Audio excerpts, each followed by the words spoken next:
बर्तन ना रहे सरऊ दीदिया के ले आई त जा सार एकदम कंजूसे बड़ा। बर्तन ना रहे सरऊ दीदिया के ले आई त भरल आंगनवा में नचैत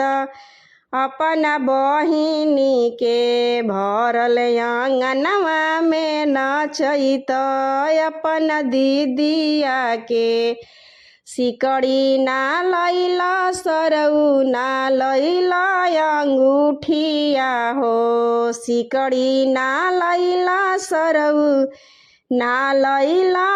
अंगूठिया हो बहिनी के बेच के ले अइत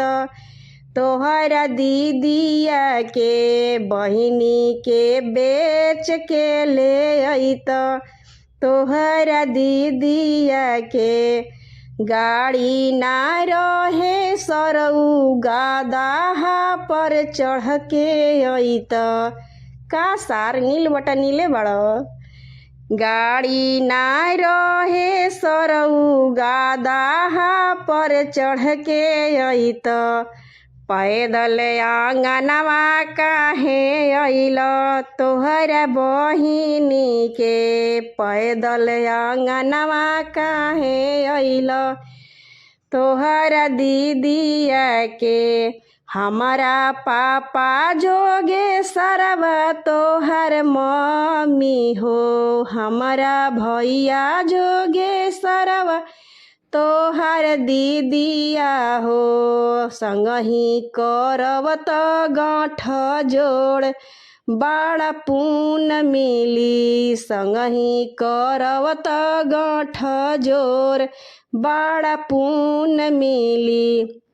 टीवी ना लैला सरऊ ना लैला कुलारवा हो